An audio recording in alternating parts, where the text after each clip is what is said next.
다윗이 군대 장관으로 삼았던 아마사를 요압이 죽입니다. 결국 압살롬에게 함께했던 자를 요압에 의해서 결국은 처리하죠.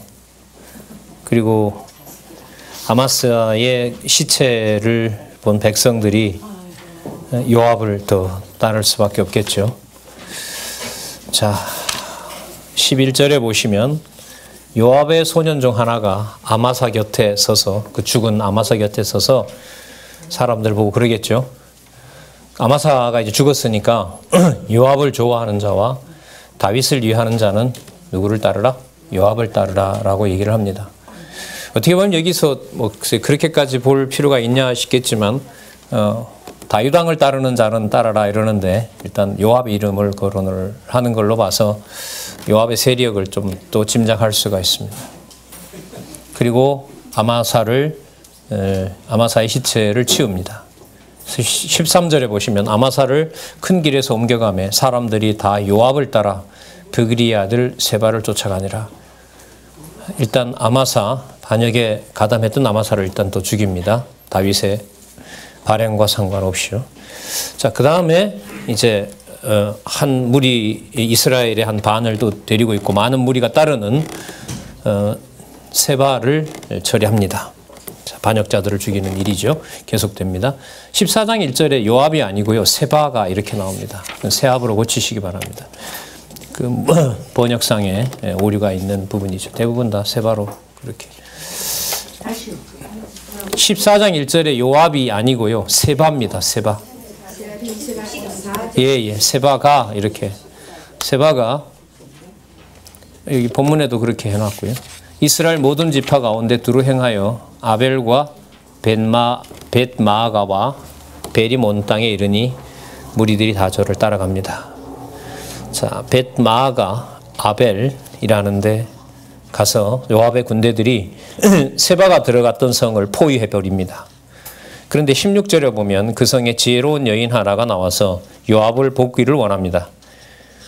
뭐라고 얘기를 하냐면 18절에 여인이 말하여 가로되 옛사람들이 흔히 말하기를 아벨에 가서 물을 것이라 하고 그 일을 끝내었나이다. 그 아벨에 와서는 전통적으로 보면 지혜를 얻는 성입니다. 여기는. 그래서 당신 여기는 지혜인들이 많이 살고 있으니까 제 얘기를 좀 들으시기 바랍니다. 19절에 나는 이스라엘의 화평하고 충성된 자 중에 하나다. 그러니까 이스라엘을 사랑하는 사람이고 이스라엘의 화평을 원하는 사람이다. 그런데 당신이 이스라엘 가운데 어미 같은 성을 멸하고자 하느냐? 이렇게 묻습니다. 어째 당신이 여호와의 기업을 삼키고자 하느냐? 요압이 대답합니다. 결단코 그렇지 아니하다. 결단코 그렇지 아니하다. 삼키거나 멸하려 함이 아니라 에브라임 21절에 보면요. 에브라임 산지 사람 비그리의 아들 세바 이렇게 나오죠. 족속은 베냐민 족속 이렇게 되죠. 자, 족속은 베냐민 족속이고 에브라임 산지에 살았던 비그리의 아들 세바라는 자가 그 다음 보세요. 왕 다윗을 대적하였나니 저만 내어주면 된다. 그래서 22절에 여인이 지혜로 모든 백성에게 말했습니다. 그래서 비그리 아들 세바의 머리를 베어서 요압에게 던집니다. 그러면 반역자들을 다 죽였죠. 그리고 왕으로서 반역자를 죽였고 요압을 통해서 그 다음에 왕으로서 시므이를 비롯하여 또 무비보셋 그리고 살려줄 자들을 또 살려줬죠. 이게 전부 다윗이 무엇으로 회복했다? 왕으로 회복되었다는 증거가 됩니다. 그 다음에 여러분 회복된 증거가 20장 23절에서부터 26절까지 23절 보겠습니다. 요압은 뭐 거기 나오진 않았지만요. 다시 이스라엘 온 군대의 장관이 됩니다. 군장이 되죠. 아마사를 죽였고요. 여호야다의 아들 브나야는 그렛 사람과 블레셋 사람 그 이방의 군인을 통솔하는 자가 되고 24절 아도니람은 공사감독자가 되고요. 감력관. 뭐 앞으로 궁도 지어야 되고 또 성전도 지어야 되니까 여호사밧은 사관, 기록자가 되고요. 스와는 말씀을 기록하는 서기관이 되고요. 사독과 아비아달은 제사장이 되고요. 이 중에 이제 아비아달과 처음에 나왔던 요압은 나중에 아도니아에게 붙어서 또 솔로몬에게 넘어갈 때 진멸당하는 반역자들이 됩니다. 하나님께서 하시는 일이에요.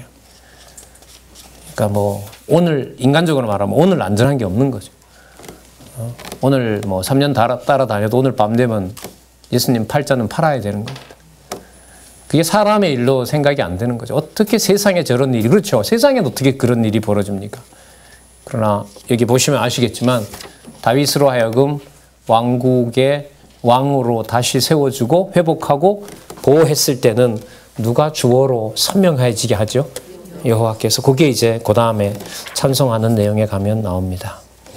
여러분 이쯤 되면 그 반역에 가담했던 자들 다 처리했다고 생각이 들어요.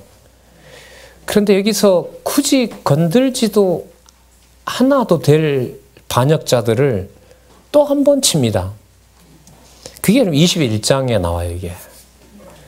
자, 이게 지금 3년이 지났어요. 근데 기근이 심한 거예요. 그래서 여호와 앞에 기도를 합니다.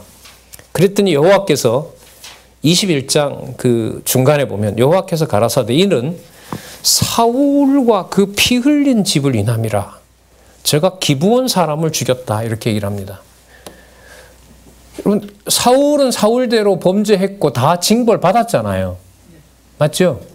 그리고 아까 여러분 보신 것처럼 손자 무비보셋은 처참하게 그냥 있는 듯 없는 듯한 존재로 만들어 놓고 다윗을 왕으로 부각을 시켰지 않습니까? 그러면 사울 가문을 건드려야 될 이유가 없거든요.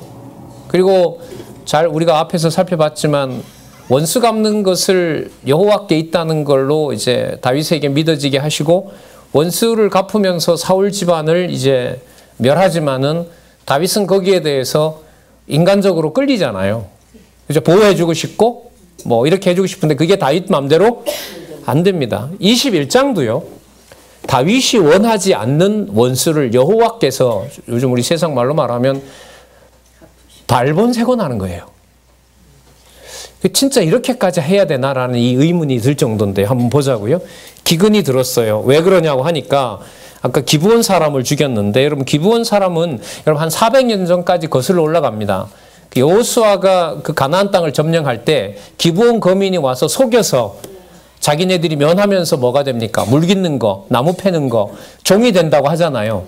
근데 이 사람들이 사울이 왕이 되고 나니까 2절을 한번 보세요. 기브온 사람은 이스라엘 족속이 아니요 아모리 사람 중에 뭐한 자라? 남은 자예요. 이스라엘에 온 사람들이에요. 그리고 여호수아는 이들을 받아줬어요. 여호와 앞에 맹세했고요. 이스라엘 족속들이 전에 저희에게 맹세하였거늘 종으로 살겠다고 사울이 이스라엘과 유다 족속을 위하여 열심히 있으므로 저희 죽이기를 꾀하였더라. 이 자들이 유다 지파를 따라가는 거예요. 볼 수가 없는 거죠. 그래서 사울이 왕 된 다음에 다 죽여버렸어요. 이 자들을. 자, 3절 볼게요. 다윗이 저희에게 묻되 내가 너희를 위하여 어떻게 하랴? 내가 어떻게 속죄하여야 너희가 여호와의 기업을 위하여 복을 빌리겠느냐?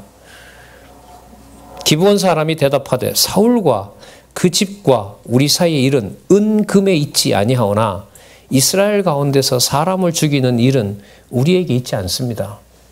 그 말은 누가 허락해줘야 된다?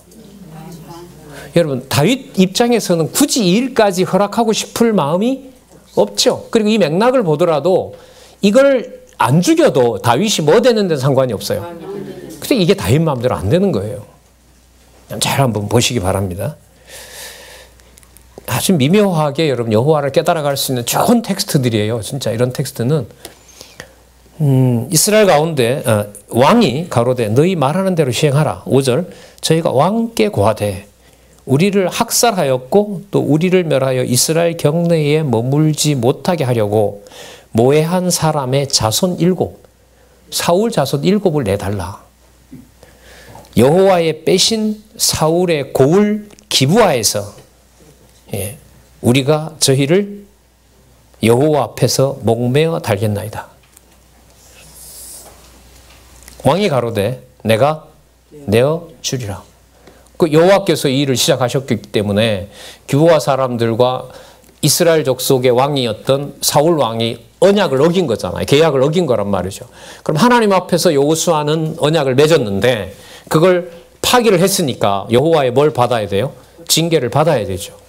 이 일을 지금 누가 왕이 되어서, 다윗이 왕이 되어서, 다윗이 여러분 여기 보면 적극적으로 자기가 만들어내는 게 아니잖아요. 그 광경을 왕으로서 그래 해라 이 말밖에 할 게 없어요. 그리고 생기는 일은 놔둬도 될 법한 사울 가문의 뭡니까? 씨를 다 말려버리는 거죠. 쩔뚝거리는 누구만 놔놓고 이렇게까지 말려야 되느냐, 이런 어떤 고민이 들면서 우리가 상상하는 것 이상으로 여호와 하나님께서는 자기 왕국을 보호하신다. 예. 이쯤 하면 됐다 이런 거 없죠. 이게 말이 안 돼요. 말이 되질 않습니다. 그런데 7절에 그러나 다윗과 사울의 아들 요나단 사이에 서로 여호와를 가리켜 맹세한 것이 있으므로 왕이 사울의 손자 요나단의 아들 무비보셋을 아끼고 8절에 보세요.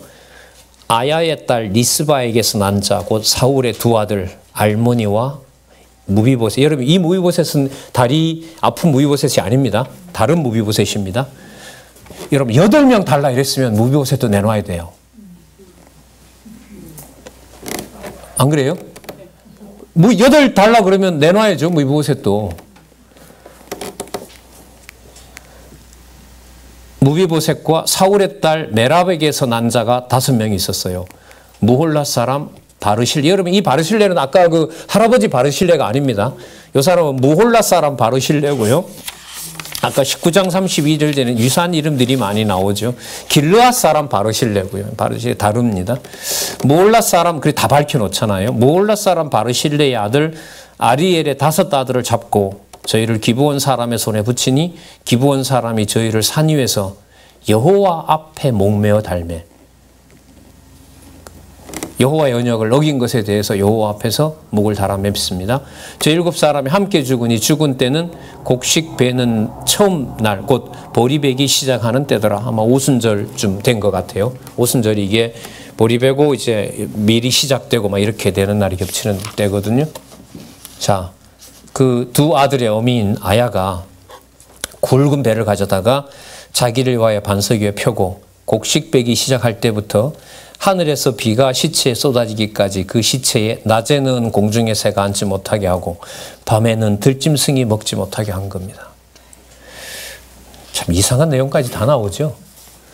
이렇게 처참하게 하나님께서 반역자들을 처리합니다. 제목이 여러분 21장 제목 한번 다시 보고 갈까요? 사무엘하 21장 제목 보시기 바랍니다. 누구를 쳐서 멸한다고요? 누구 원수요?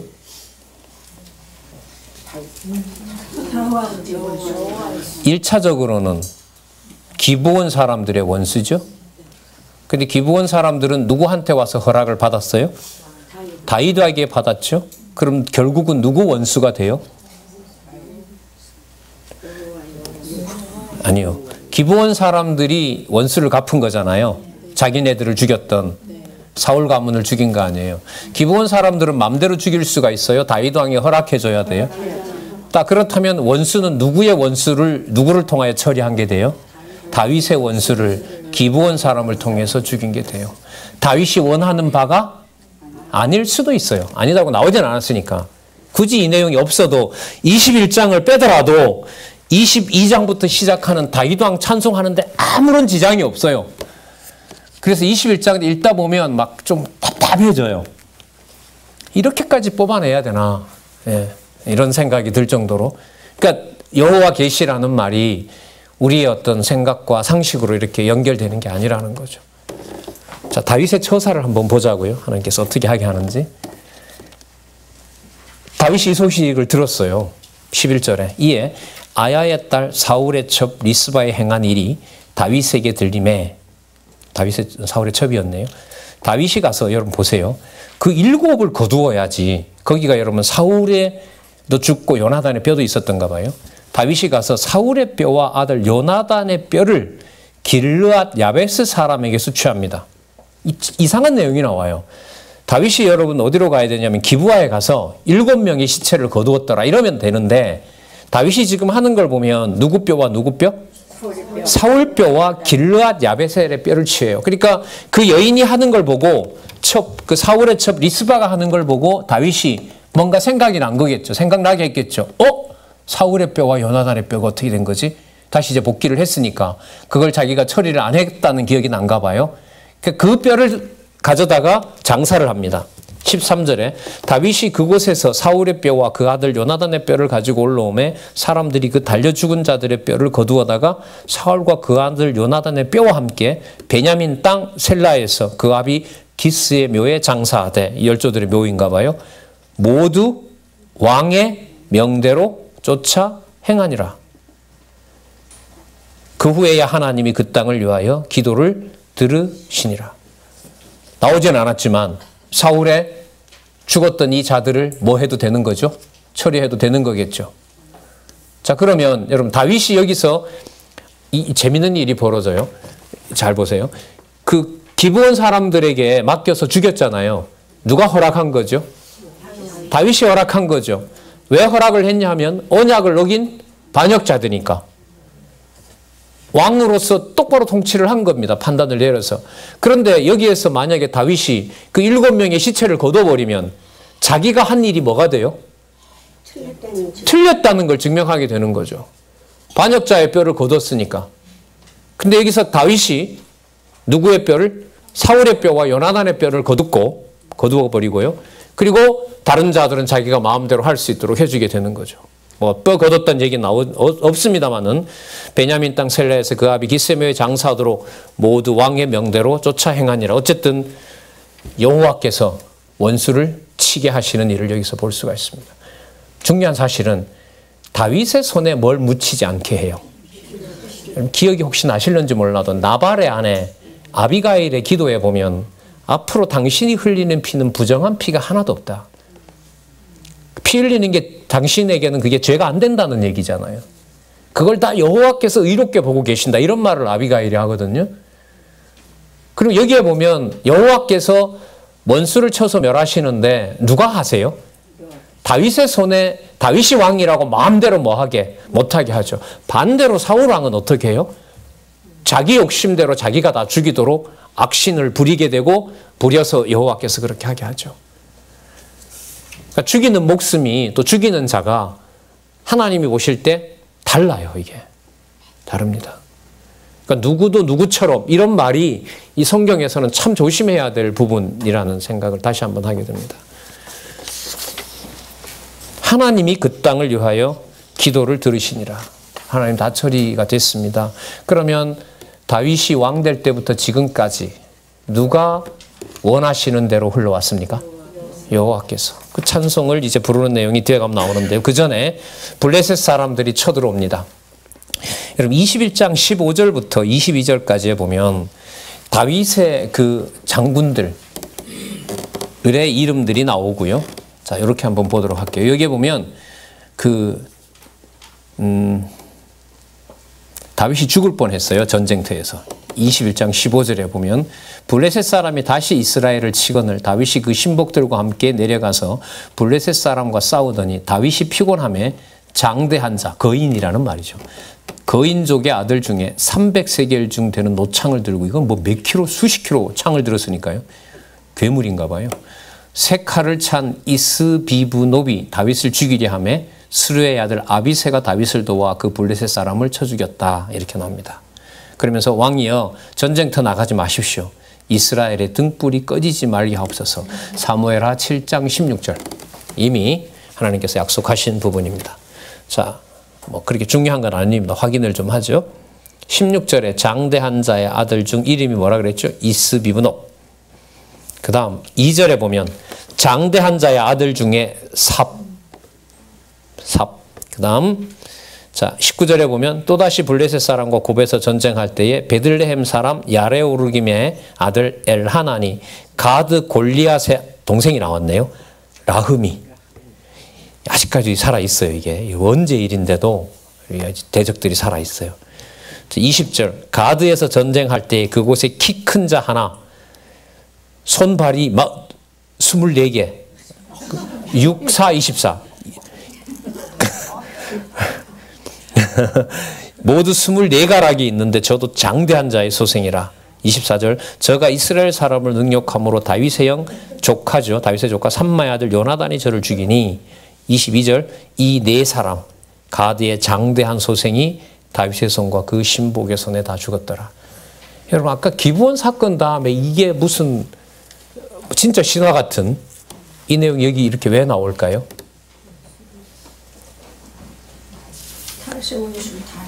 다윗의 원수를 누가 처리한다? 여호와께서. 그럼 마지막 이 사건은 뭐냐 하면 아까 부분 보세요.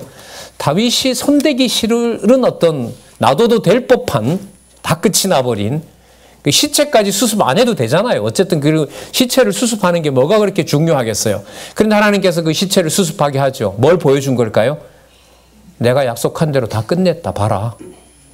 시체 거두면서 다윗은 슬퍼했을 거예요. 그러나 여호와께서 보여주시는 건 뭐죠? 베냐민을 버리고 너를 왕 세운다고 했던 거 내가 이루었다. 거기서 여러분들 더 울어야 될 필요가 있을까요? 요나단의 여러분 그 뼈를 가지고 다윗이 박수는 치지 않았을 거 아니에요. 그렇다고 뭐 할 수도 없어요. 더 슬퍼도 안 돼요. 왜? 누가 뭐 한 거니까. 여호와께서 원수를 진멸한 거니까. 이게 여러분 성경신학적인 감각입니다. 눈이라는 게, 눈물이라는 게 내가 통제할 수 있으면 한쪽 눈은 슬퍼서 울고 한쪽 눈은 천국 갔으니까 웃을 수가 있는데 우리 눈은 내가 그렇게 못해요. 감정을 내가 통제를 못한단 말이죠. 아주 미묘한 부분이에요. 이런 부분들이 나중에 여러분 시편에 가면 다 나옵니다. 아주 묘한 부분을 여호와께서 관리를 하신다. 여호와께서 하신다라는 내용을 확인할 수가 있습니다. 그러면 아까 그 기브온 사람들에게 원수 갚는 일을 통해서 이루시고 난 다음에 여기 보면 다윗이 장사들을 만나서 뭐 할 위협에 처해요? 죽을 위협에 처하도록 하죠. 이 사건이 왜 나오겠어요? 그 괴물들 같은 인간들 앞에서 다윗을 누가 보호하셨다? 그렇죠. 여호와께서 보호하셨다는 거예요. 그거 강조하려는 거예요. 그럼 아까 내용은 다윗의 기분과 상관없이 여호와께서 원수 진멸한다는 것이고, 다윗이 아무리 왕이지만 여호와께서 원수를 진멸하지 않으면 다윗은 왕으로 보존될 수 없다는 전혀 다른 사건인데도 공통점이 있죠. 위로 올라가니까 누가? 여호와께서. 이 훈련이 되어야, 이런 전혀 다른 사건들을 모으는 훈련이 되어야 마태복음부터 가면 예수님께서 이 말하고 저 말하는 것 같은데 위로 올라가면 누구 이름으로 모아져 간다? 이게 성경 보는 방식이 여기서 드러나요. 역사서는 그래도 좀 쉬워요. 상황이 좀 떠오르기 때문에 언제 어디서 누가 뭘 했는데 이 사건 주어가 보니까 여호와께서 이렇게 하시는 거구나. 이게 쉬운데 신약 성경이나 또 서신서에 가면 사건들의 무슨 그 얘기가 아니란 말이죠. 실제 무슨 상황을 얘기하는 게 아니다 보니까 이 얘기를 여기서 왜 하지? 그래서 여러분 예를 들면 사도행전 다음에 왜 로마서가 나오지? 이렇게 가는 거죠. 로마서 다음에 왜 갈라디아서가 아니라 고린도전서가 꼭 나와야 되지? 이런 질문을 해결해 갈 수 있는 토대를 여러분 우리는 구약에서부터 가지고 있죠. 좀 하나 더 말씀드리면 이 성경의 순서대로 이스라엘 백성들은 지금 그렇게 보지 않습니다. 그 사람들 성경 순서 다릅니다. 구약 성경 지금 이스라엘 사람들이 보는 것은 역대기 하가 제일 마지막으로 되어 있고요. 편집이 한 반 이상은 다릅니다. 그래서 반 정도로 봐야 되겠네요. 반 이상 다르기 때문에 좀 놀라운 건 지금 예수를 그리스도로 믿는 유대인들도요. 구약을 볼 때 우리가 보는 개역 성경 이 순서대로 안 보고요. 유대인들이 수천 년 동안 지켜왔던 그 순서대로 봅니다. 그러면 우리가 2년, 3년 전에 개론이 히브리어로 번역이 됐잖아요. 그럼 그 개론에 있는 순서랑 개종한 유대인들이 보는 성경의 순서하고 맞을까요? 안 맞을까요? 안 맞아요, 이게. 근데 어쨌든 2000권이 번역이 됐단 말이죠.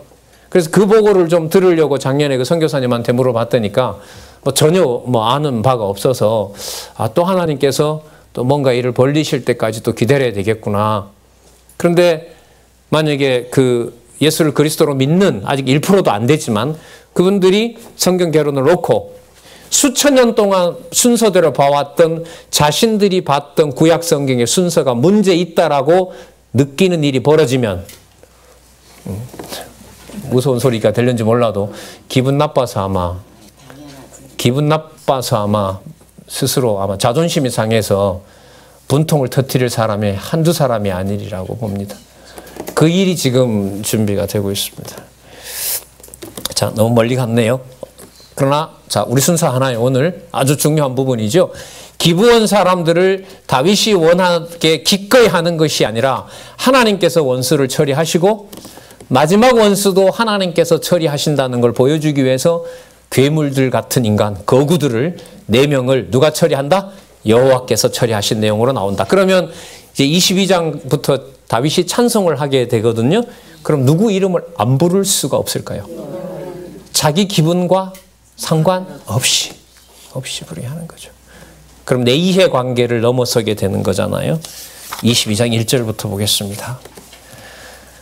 멋지게 시작합니다. 여러분 이제까지 계속 주어가 뭐로 계속 반복됐죠? 왕 맞죠? 그런데 22장에 가서 이걸 마무리해요. 같이 한번 읽어보실래요?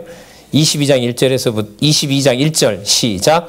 여호와께서 다윗을 그 모든 대적과 사울의 손에서 구원하신 그날에 다윗이 이 노래의 말씀으로 누구에게? 됐습니다. 정확합니다.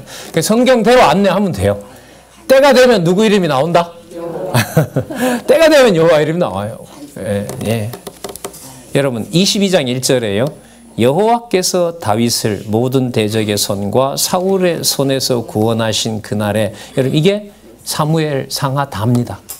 이게 한 줄 요약되어 있습니다. 그리고 이 표현이 어디하고 똑같냐 하면 여러분 이 부분은 통치 언약을 여호와께서 뭐 하셨으므로 이렇게 바꿔도 될까요?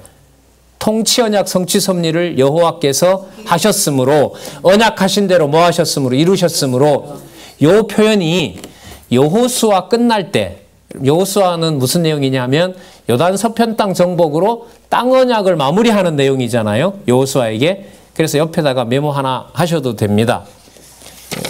제가 어디서 보고 했는데 여기서는 아닌 것 같는데요. 여호수아 23장 1절. 그리고 제가 읽어볼게요. 땅 언약이 끝나고도 이런 동일한 표현, 또 동일한 구조가 나옵니다. 여호수아 23장 제가 읽어볼게요. 23장 1절. 여호와께서 이스라엘 사방 대적을 다 멸하시고 안식을 이스라엘에게 주신 지 오랜 후에 여호수아가 나이 많아 늙은지라. 똑같습니다. 표현, 문장 구조가. 땅 언약 성취 섭리 누가 하셨다? 여호와께서 하신 것처럼 대적과, 여러분 사울의 손이라고 하죠. 사울의 손에서 진짜 씨를 말렸죠? 맞죠? 그렇게 하신 다음에 여호와께 노래를 합니다. 2절. 여호와는 나의 반석이요 요새고 나를 건지는 자고 나의 하나님이고 피할 바이고 방패고 구원의 뿌리고 높은 망대이시요 피난처고 구원자라. 쭉 설명을 합니다.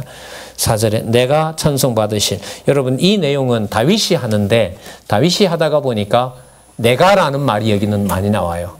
그럼 여기서 아까 우리 이미 확인했습니다. 사람 주어가 많이 나오는 것은 누가 분명히 이루었다는 증거다? 여러분 우리 성경신학 언약성취 섭리사에서 성경 읽어나가는 독서 방법입니다. 사람 이름이 나올 때는 여호와께서 구체적으로 뭐 하셨다? 이루시고 계신다, 이루셨다는 것으로 잡으면 됩니다. 어디를 펴더라도. 자, 그 뒤에 가면 또 여호와라는 주어가 나오니까요. 4절. 내가 찬송받으실 여호와께 아뢰니니 내 원수들에게서 구원을 얻으리로다. 사망의 물결 불의의 창수가 두렵겠지만 또 음부의 줄이 나를 둘렀지만 사망의 올무가 다가왔지만 7절. 내가 환난 중에서 누구에게? 여호와께 아뢰며 나의 하나님께 아뢰었더니 저가 그 전에서 내 소리를 들으시며 나의 부르짖음이 그 귀에 들렸도다. 자, 8절에서부터 20절까지는 좀 유의할 필요가 있는데, 여러분 아까 그 다윗의 대적들, 이방 대적들, 그 다음에 특히 이제 사울 왕, 또 하나는 아까 압살롬, 그런 대적들에게 쳤으면 그런 대적들을 하나님께서 다 물리쳤다 이렇게 나와도 되거든요. 이 찬송 내용 중에. 근데 여기서 그렇게 하질 않고요. 눈에 보이지 않는 하나님의 모든 능력을 동원했다는 찬송을 22장 8절부터 합니다. 그러니까 나타난 일, 또 다윗이 겪었던 일 이상의 하나님의 전 우주적인 능력이 다윗을 통해서 언약을 이루어 나가는 과정에 드러났다는 걸로 찬송을 합니다. 우리가 예를 들면 기도할 때 천지의 주관자시고 무소부지하시고 이런 말 우리가 하는 것처럼 다윗에게 이런 표현의 노래를 하게 합니다. 볼게요. 8절 땅이 진동하고 떨며 하늘 기초가 요동하고 흔들렸으니 그의 진노를 인함이라. 그 원수들을 치시는데 거기서 여호와의 능력을 찬송을 합니다. 9절에 보면 그 코에서 연기가 나고 입에서 불이 나왔고요. 10절에 보면 하늘을 들이우고 하나님이 강림하셨다고 얘기합니다. 11절에 보면 그룹 천사들을 동원했고요. 12절에 보면 흑암 곧 모인물과 공중의 빽빽한 구름으로 했고요. 13절에 보면 광채로나의 숯불을 피웠다. 불을 보내서 심판했다는 거죠. 14절 여호와께서 하늘에서 내성을 바라시며 지존하신 자가 음성을 내시며. 그러니까 다윗 자기가 정복한 것이 아니다. 자, 살을 날려 저희를 흩으시며 번개로 파했다. 16절 이럴 때에 여호와의 꾸지람과 콧김을 인하여 물밑이 드러나고 땅의 기초가 나타났더라. 여러분 이것은 현상적인 왕이 아니라 여호와 하나님께서 모든 우주 만물을 주관하시면서 하나님의 언약하신 바를 이루시고 죽을 지경이 되도록 여호와께서 몰아가지만 반드시 그 과정에 여호와 이름만큼은 반드시 지켜주실 것이다 라는 내용입니다. 이게 어디에 구조냐면 시편 구조입니다. 신실성 구조 볼까요? 1편에서 2편까지 세우신 언약 찬양시 의인은 흥하고 악인은 망하리로다. 그 다음 3편부터 89편 의인이 망하는 것처럼 보이는 내용. 그래서 성취 기원시 맞죠? 그 다음 90편부터 150편까지 어떤 상황에서라도 반드시 여호와가 살아계신다. 언약 성취 찬양시, 성취 찬양시, 여호와의 권능과 여호와의 통치를 찬양하는 시편의 구조.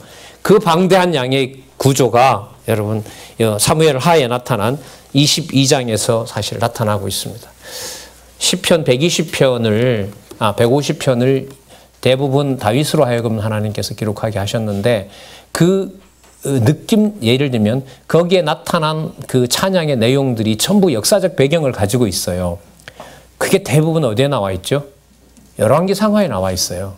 그래서 제가 열왕기 상하의 본문에서 가끔 자주 말씀드렸던 게 전체 틀로 보면 다윗이 왕 되는데 이 사건이 굳이 필요가 없는데 왜 이 내용이 여기 나와야 될까요? 라고 질문을 드리는 이유가 그게 다윗에게 그냥 왕권을 준다, 왕권을 회복한다가 아니라 궁극적인 목적이 누구를 깨닫게 하는 것이다? 그렇죠. 여호와를 깨닫게 하는 데 있기 때문에 여러분 그 과정에서 이 순서 다음에 왜 이런 게 나올까요? 라는 걸 이제 말씀을 드렸어요. 근데 그게 바탕이 되면 시편 150편이 왜 20편 다음에 요게 나오고 여러분 시편의 그 순서는 아직까지도 난제입니다. 성령신학 아니면 저는 끝까지 예수님 오실 때까지도 못 푼다고 봐요. 150편 여러분 그게 왜 그거 다음에 나오고 왜 그게 그 다음에 그걸 여러분 150번에 걸쳐서 질문을 했을 때 그 답을 내기가 불가능합니다. 근데 힘든 정도가 아니라 불가능합니다. 이걸 어떻게 이렇게 정리가 돼서 우리에게 딱 한눈으로 한 묶음으로는 여호와의 신실성, 세 묶음으로는 세우시는 찬양시, 성취기원시, 성취 찬양시 세 묶음으로 좀 더 내려오면 한 10대 묶음으로 3편에서부터 42편, 52편에 72편, 73편부터 89편, 그 다음에 100편부터 90편부터 101편, 102편, 112편인가요? 그 다음 113편부터 150편. 크게 보면 6군데. 또 더 내려오면 수십 개. 더 내려오면 한 7, 80개. 그걸로 딱 묶여 있는 것이 여러분 시편입니다. 그 내용을 여러분 사무엘 상하에서 모든 사건을 누구 중심으로? 여호와 중심으로 이해하시면 욥기 다음에 시편에 가서 150편이 얼마나 여러분 이게 논리적으로 이렇게 해서 이렇게 해놨구나. 그래서 이게 나오는구나. 이렇게 확인할 수가 있습니다. 다음 기회가 되면 또 역사서 섭리를 통한 언약 마치면 또 기회가 오겠죠. 그러시면서 19절에 볼까요? 저희가 나의 재앙의 날에 내게 이르렀으나 누가요? 여호와께서 자 19절 끝에 나오죠. 여호와께서 나의 의지가 되셨도다. 나를 또 넓은 곳으로 인도하시고 나를 기뻐하심으로 구원하셨도다. 여러분 21절 여기 재밌는 내용 나옵니다. 여호와를 찬양했어요. 21절 여호와께서 내 의를 따라 상 주시며, 여러분 다윗이 잘했기 때문에 상 받았다 이 말이겠죠? 아니죠. 안 돼요. 유혹당하면 안 됩니다. 자, 여호와께서 내 의를 따라. 그럼 다윗이 받은 의는 여호와로부터 받은 약속이죠. 바로 그 의를 따라 상 주시며, 상 줬다는 말은 아까 보신 것처럼 회복했잖아요. 왕가를 회복한 것과 관련되죠. 상 주시며 내 손에 뭘 쫓아? 여러분 다윗의 손이 깨끗한 손입니까? 피 묻은 손입니까? 피 묻은 손, 범죄의 손. 그런데 여러분 그렇다면 아까 내 의라는 게 누구 기준의 의겠습니까? 맞죠? 내 기준을 다윗이 한 일로 보면 다윗의 손이 깨끗하다는 건데, 사무엘로 다시 돌아가서 읽어보면 다윗의 손이 깨끗한 게 아니죠. 아니에요. 그러면 아까 주어가 여호와께서 하셨기 때문에 22장 21절에서부터 나타나는 그 내용의 다윗의 의라는 것은 바로 누구 기준으로 읽어야 된다? 여호와 기준으로. 내 손에 깨끗함을 쫓아 갚으셨으니, 왜냐하면 내가 여호와의 도를 지키고 뭘 행하여? 악을 행하여 하나님을 떠나지 아니하였고. 그러면 여호와께서 다윗으로 하여금 떠나지 하지 않게 한 것이 깨끗함입니다. 그럼 무슨 기준으로는 이게 읽힐 수가 없어요? 다윗이 범죄했던 내용, 다윗의 행위로 보면 이 내용은 읽히지가 않아요. 그러면 다시 돌아와서 말씀드리면 여호와의 도를 지켜 악을 행치 않는다는 말은 매 사건마다 여호와 하나님을 뭐 하겠다? 기억나게 함으로써 내가 여호와 앞에서 어떤 자, 택함 받은 의로운 백성임을 여호와께서 확인해 주셨습니다. 진짜 이 깨달음은 우리가 만들어낼 수는 없어요. 그래서 막 말씀드리지만 머릿속에 괴로운 구조를 달달 외운다는 것과 그렇다고 그게 여호와를 찬양하는 것은 저는 제 스스로 이렇게 전하지만 전혀 다릅니다. 이 말씀을 자꾸 드리는 거죠. 23절 그 모든 규례를 내 앞에 두고 그 율례를 버리지 아니하였음이로라. 내가 또 그 앞에 완전하여 스스로 지켜 뭐 하였다? 죄악을 피하였다. 이게 여러분 사실 내용으로 이 내용으로 갖다 붙이면 이 말하고 다윗이 한 것하고 맞아요? 안 맞아요? 안 맞죠. 그리고 24장에 가면 또 범죄하는데요. 인구조사? 안 맞아요 이게. 그럼 어디에다 딱 맞춰야 돼요. 여호와께서 인정하시는 의, 내가 세웠으므로 내 방법대로 관리하면서 내 길을 가게 한 다윗. 그 주어를 누구로 잡아야 돼요? 여호와로 잡아야 22장 21절에서부터 27절. 그래서 여러분 이 부분이요. 22장 21절에서 27절 이게 주석의 난제입니다. 어디 내용하고 안 맞으니까. 사무엘 나타난 다윗의 행적하고 안 맞아요 이게. 안 맞는 부분이 많습니다. 그걸 우리는 살펴봤잖아요. 다윗에게 왕위를 보존하기는 해주되 누구 방법대로 안 된다?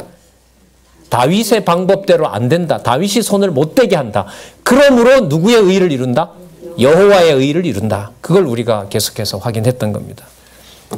24절 내가 또 그 앞에 뭐하여? 완전하여 스스로 지켜 죄악을 피하였다. 이게 오해가 될 만한 내용이죠. 그럼 여기서 말하는 여러분 완전하다는 말은 하나님의 택한 백성으로 조건 없이 선택한 기름 부은 다윗 왕. 그걸 말하는 겁니다. 그러니까 그 일에서 다윗이 한 번도 벗어난 적이 있어요? 없어요? 없죠. 기름 부음을 받아서 사울 왕에게 쫓겨 다니는 과정에서는 다윗이 왕 노릇을 했습니까? 못했습니까? 예를 하나 들어드릴까요? 쫓겨 다녔는데 아말렉을 치잖아요. 맞죠? 쫓겨 다니는 줄 알았는데 그 과정이 곳곳에 지나온 길을 보니까 전부 장소 돌아서 어디로 오는 방법이었어요? 헤브론과 예루살렘에 오는 길이었다니까요. 자기는 분명히 뭐 해왔는데, 쫓겨왔는데 그 과정이 여호와의 의로운 길이고 여호와께서 푸른 초장으로 인도하는 길이었어요. 푸른 초장이 여러분 인생 살다 괴로우니까 푸른 초장 이렇게 쓰시면 절대로 안 됩니다. 다 떼내세요. 그런 걸로 만약에 집에 붙여놓으셔도. 그게 아니에요. 절대로 안 해요. 시편에 가시면요. 23편 여호와는 나의 목자시다 앞에 22편에 보면 어찌하여 나를 버리셨나이까 나옵니다. 23편과 22편이 안 맞아. 이것도 주석에서 못합니다. 22편에 어찌하여 나를 버리셨나이까 했는데 23편에 가면 여호와는 나의 목자신. 그럼 상황이 좋아졌을까요? 여러분 다윗이 우리 사무엘 상하 봤지만은 편하게 다리 뻗고 쉬게 편할 날이 있었어요, 없었어요? 쫓겨다녔죠? 왔죠? 요압이 더 커져 버렸죠. 압살롬이 반역했죠. 돌아오니까 압살롬이 왕짓하려고 하죠. 어느 경우라도 다윗이 다윗 스스로 왕위를 보존하는 경우는 나오질 않습니다. 그러면 다윗이 찬송할 때 내 길이 완전하다라고 했을 때는 어떤 순간에도 여호와께서 나를 버렸다 안 버렸다? 그렇죠. 그 여호와의 신실성을 찬양하는 겁니다. 그래서 22장 21절에서부터 27장은 여호와의 신실성, 여호와의 주권성, 또 51절까지 가면 여호와의 자비성, 여호와의 영원성, 이게 여기 다 나옵니다. 시편 5편이 5편이 여기서 나타난다는 사실을 확인해 드리도록 할게요. 그러면 26절 자비한 자에게는 주의 자비를 나타내시며 완전한 자에게는 주의 완전함을 나타내 보이십니다. 행위와 상관없는 거예요. 이거는 여호와께 세우신 그런 걸 말하는 겁니다. 27절 깨끗한 자에게는 주의 깨끗함을 보이시며. 다윗이 깨끗합니까? 도덕적으로? 아니죠. 이게 안 맞는단 말이에요. 이런 게. 사특한 자에게는 주의 거스림을 보리이다. 그럼 사특한 자 압살롬은 죽이고 왜 또 또 울어요? 안 맞는단 말이에요, 이게. 그래서 여러분, 이 부분 이게 쉽지 않아요, 이게.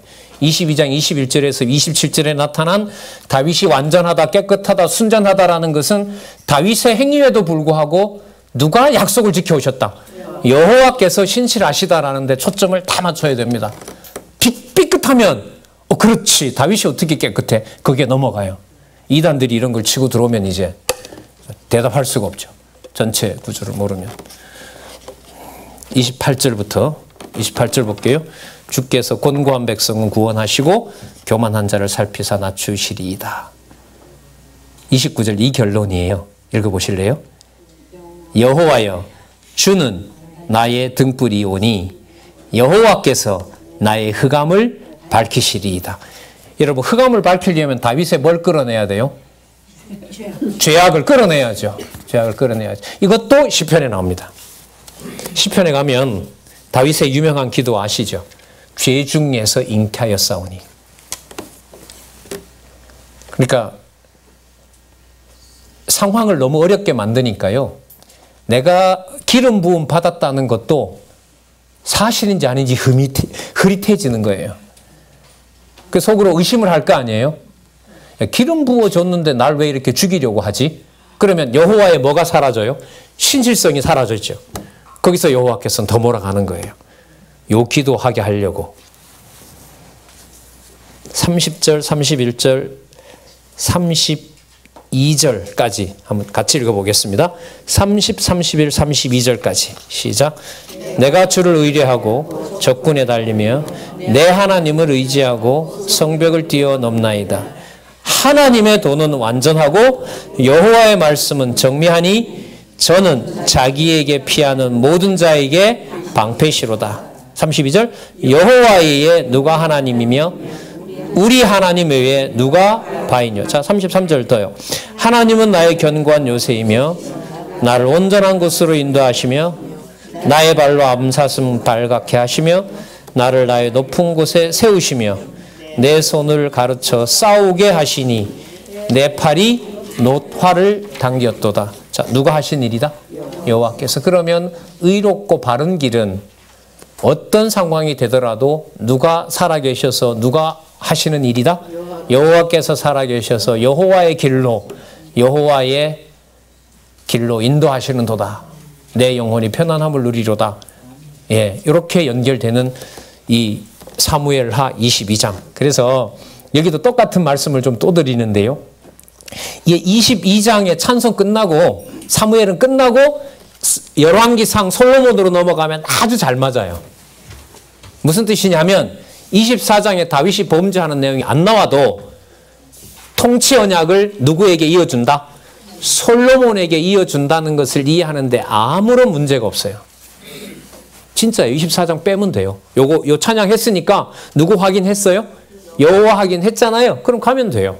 24장이 왜 또 나오냐 말이죠. 여호와께서 또다시 시험하려고 그를 치시려고 인구조사를 하게 했더라. 아이고 주여.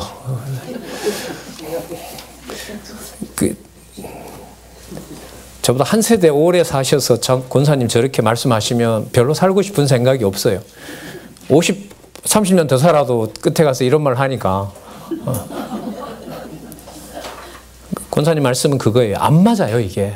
누구 기대치에 다가오지 않아요. 우리 기대치에 안 다가와요, 성경은. 다가올 수가 없어요. 볼까요? 계속 36절.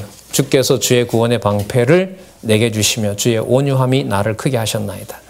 내 걸음을 넓게 했고 나를 실족치 하지 않겠습니다. 38절. 원수를 당신께서 멸하셨습니다. 39절. 내가 저희를 무찔러 파하였더니 저희가 내 발 앞에 엎드러지고 능히 일어나지 못하였습니다. 살리고 싶은 자를 죽이고 죽여야 될 자는 살아나고 다 하나님 하신 일이었습니다. 그때마다 여호와의 도는 아무런 변동 없이 여호와의 길로 저를 인도하셨습니다. 40절. 이것도 결정적인 찬양의 핵심입니다. 읽어보겠습니다. 주어부터 잘 보시기 바랍니다. 40절 시작. 이는 누가? 주께서 나로 뭐하게 하려고?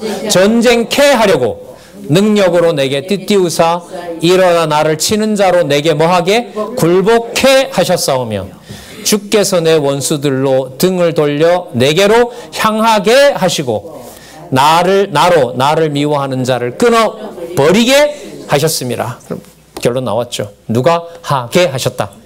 그렇죠. 주께서 여호와께서 당신께서 하게 하셨다. 44절. 주께서 또 나를 내 백성의 다툼에서 건지시고 나를 보존하사 열방의 으뜸을 삼으셨으니 내가 알지 못하는 백성이 나를 섬기리로다. 여기 이방으로 넘어갑니다. 이방으로 넘어가는 성취는 다윗은 불렀고 솔로몬이 성취합니다. 천명이 와서 솔로몬 얼굴 보고 솔로몬이 지은 성전 보고 솔로몬 궁의 상하궁을 보기 위해서 전 나라가 전부 움직입니다. 솔로몬에게 와서 이방에 대한, 그리고 솔로몬의 지었던 왕국이 성전이 무너지면서 성전 구경을 누가 하게 됩니까? 이방인. 그렇게 전개된다고 보시면 됩니다. 그러니까 열왕기는 성전을 허무는데, 역대기는 헐어놓은 성전을 누가 보는데, 볼 수 있게 하는데, 이방인이 볼 수 있게 하는데, 그래서 열왕기와 역대기 조합이 그렇게 되어 있습니다. 그리고 에스라 느헤미야 에스더에 가면 에스더의 답이 나오죠. 120도에 흩어진 원주민들이 죽이려고 했던 유대인들로부터 누구 이름을 소개받는다? 그렇게 해서 역사서가 끝나면서 이제 여러분 다윗의 입에서 이방인 기도가 나옵니다. 그리고 또 하나, 시편에 가면 다윗은 직접 이방인에 대해서 여호와 이름 부르게 될 것을 간구하게 되고 그 내용을 시편에서 확증을 해줍니다. 자, 그때 가서 또 보도록 하고요. 47절. 여호와는 생존하시니, 살아계시니 이 말이네요. 여호와는 생존하시니 성전으로, 아니 왕궁으로 복귀할 때만 살아계신가요? 미친 척하고 침 흘리고 문을 긁으적거릴 때는 여호와께서 주무셨고 압살롬에게 돌아오게 할 때는 여호와께서 살아나셨고, 아니죠? 예. 여러분 이건 누구보다도 다윗이 진짜 절감하지 않았겠어요?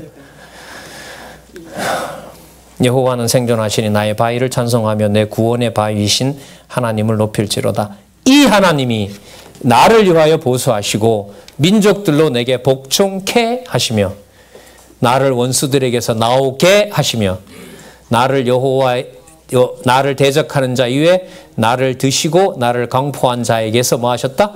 건지셨다. 이러므로 여호와여, 결론이죠.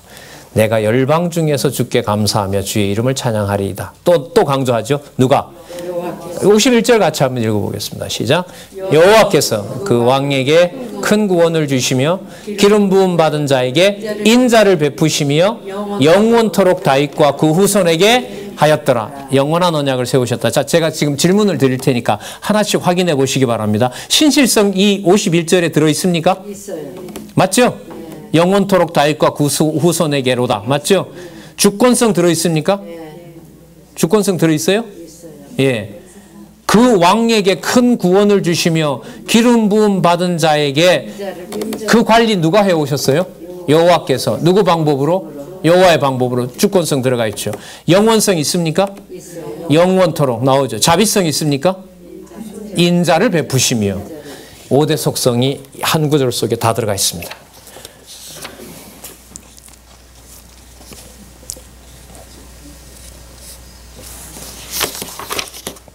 놀랍습니다. 진짜. 예. 다윗의 기도 마무리를 보도록 하겠습니다. 이는 다윗의 마지막 말이라. 이새의 아들 다윗이 말하며 27장 1절요. 높이 올리운 자 야곱의 하나님께 기름 부음 받은 자. 야곱은 여러분 열국의 어미가 야곱의 12아들이 낳잖아요. 그리고 리브가에게 뭐라고 하죠? 네 민족 그 내 배에는 누가 들어있다? 민족들이 들어있다. 그 약속을 이루신 겁니다. 기름 부음 받은 자. 여러분 기름 부음 받은 자를 히브리어로 그냥 번역하면 이번에 나온 그 여러분 아시는 어제 받으셨던 그 개론에 보면 기름 부음 받은 자, 이게 이 저자는 어떻게 주장하냐면 기름 부음 받은 자의 메시아흐라는 번역이 필요하다. 이렇게 제안을 해놨습니다. 따라서 구약에 뭐가 나온다? 메시아라는 말이 나온다. 그게 신약에 오면 그리스도로 연결이 된다. 사실 그 번역의 방향을 어떻게 보면 제시한 거라고 할 수 있죠. 하나님 준비하시고 계신 일이라고 봅니다. 기름 부음 받은 자, 이스라엘의 노래 잘하는 자가 말하도다. 22절 여호와의 신이 나를 빙자하여 말씀하며 내가 한 게 아니라는 거죠. 그 말씀이 내 혀에 있도다. 3절 이스라엘의 하나님이 말씀하시며 이스라엘의 바위가 이르시기를 사람을 공의로 다스리는 자, 하나님을 경외함으로 다스리는 자. 이게 바로 다윗입니다. 다윗을 당신이 이렇게 찬송하는 거예요. 저는, 그래서 4절에 저는 다윗입니다. 돋는 해 아침빛 같고 구름 없는 아침 같고 비 후의 광선으로 땅에 움이 돋는 새풀 같으니라 하시도다.